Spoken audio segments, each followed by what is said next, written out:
একবার খেয়াল করা দিছি, পরে আবার যোগেন যেটা আছে ওই নামটা টিক দিলেই হইতো। আসসালামু আলাইকুম। আজ আমি একটি গল্প বলবো। গল্পটার নাম টাকার আপদ।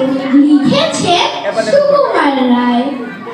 এক ছিল পুরো মুচি, সে সারাদিন কাজ করে আর গুনগুনিয়ে গান গায়। তার মেজাজ বড়ই খুশি, স্বাস্থ্য তার ভালো, খেতে খায় আর স্বাচ্ছন্দ্যে দিন যায় তার।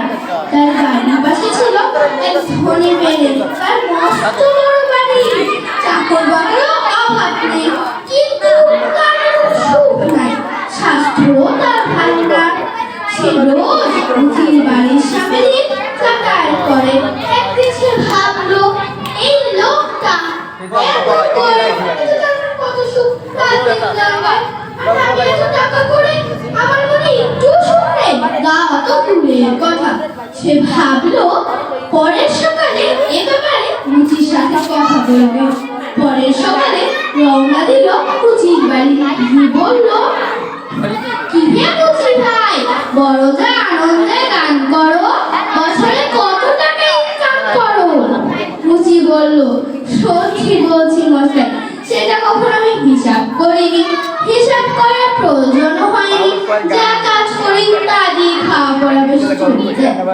জিজ্ঞাসা করলো, আচ্ছা প্রতিদিন তুমি কত কাজ করতে পারো?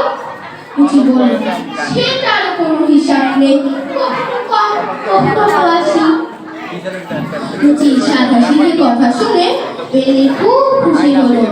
তাকে খুশি হয়ে এক থলে ভর্তি টাকা দিল। মুচি ভারী খুশি হয়ে সে টাকাগুলো নিল আর বলল, এত টাকা জীবনে দেখিনি মশাই। সে সেই টাকাগুলো মাটির নিচে পুঁতে রাখলো। সকাল পর্যন্ত বেশ ছিল, রাত হতেই মুচির চিন্তা আরম্ভ হলো। মনে হলো, এই বুঝি চোর এসে টাকাগুলো সব নিয়ে গেল। বিড়াল মেয়াও করতেই মনে হলো, এই বুঝি চোর এসে টাকাগুলো সব নিয়ে গেল। শেষটা আর সহ্য হলো না। মুচি টাকার থলেটা নিয়ে ছুটলো পেনের বাড়ি। গিয়ে বলল, রাখো তোমার টাকা, এর চেয়ে আমার ভূত আর গান সবচেয়ে ভালো। এই গল্প থেকে আমরা শিখতে পারি যে টাকা দিয়ে সুখ কেনা যায় না, নিজে যা আছে তাই নিয়ে সন্তুষ্ট থাকা উচিত। শেরে বাংলায় আরেকজন আছে, মানে ওই